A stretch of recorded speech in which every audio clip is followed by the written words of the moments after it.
যে ওই মেয়েটির আবদারের প্রেক্ষিতে যে আমি অন্য জায়গায় বিয়ে করবো না, আমি যতদিন বাঁচবো আমি এমপি সাহেবকে সেবা করে যাব। এমপি সাহেবের বড় ভাই সহ সবাইকে আমরা ডেকে নিয়ে বসে দেখলাম যে ওই মেয়েটির আবদারের প্রেক্ষিতে যে আমি অন্য জায়গায় বিয়ে করবো না, আমি যতদিন বাঁচবো আমি এমপি সাহেবকে সেবা করে যাব। এভাবেই মেয়েটার অগাধ দাবির মুখে তার বাপ মা বাধ্য হয়ে তাদের বাড়িতে পরিবারের বিবাহের ব্যবস্থা করছে। কিন্তু কাজটা হয়েছে অসামাজিক, অনৈতিক না, অসামাজিক। এই অসামাজিক কাজের কারণে জামাত ইসলামের পক্ষ থেকে এমপি সাহেবের সংগঠন থেকে সম্পূর্ণ তাকে বহিষ্কার করে দেওয়া হয়েছে। বহিষ্কার করা হয়েছে, তার এমপি পদও বাতিল হয়েছে। তার এমপি পদও বাতিল হয়েছে।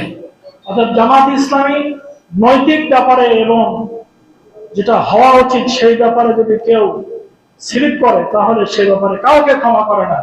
একজন এমপি তার এমপি পদ বাতিল করে দিয়েছে, সংগঠন থেকে তাকে বহিষ্কার করে দিয়েছে।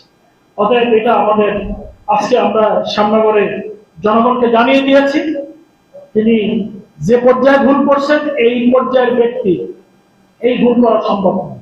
অন্য একজন ব্যক্তি হলে এটা হয়তো আমরা ভুল মনে করতে পারি। মসজিদের একজন ইমাম, একজন সাধারণ ব্যক্তি একই ভুল করলে ইমাম সাহেব আর বাইরের লোক দুজনের ভুল একই রকম, কিন্তু ইমাম সাহেব করার কারণে ভুলের মাত্রাটা বেশি। সে কারণে ওনার দিকে তাকিয়ে যে আপনার মতন ব্যক্তির জন্য এই ভুলটা অন্যরা করলে হয়তো আমরা মাফ করতাম, কিন্তু আপনার জন্য এটা মাফ করেন। ফলে তাকে সংগঠন থেকে বহিষ্কার করে দেওয়া হয়েছে। আর লেখালেখি হচ্ছে, আপনি দেখেছেন তার এমপি পদ থাকবে না, এমপি পদ বাতিল হয়ে যাবে। সেজন্য জামাত ইসলাম এই ধরনের কাউকে ক্ষমা করে না, অনৈতিক ব্যাপারে কোনো আপোষ করে না।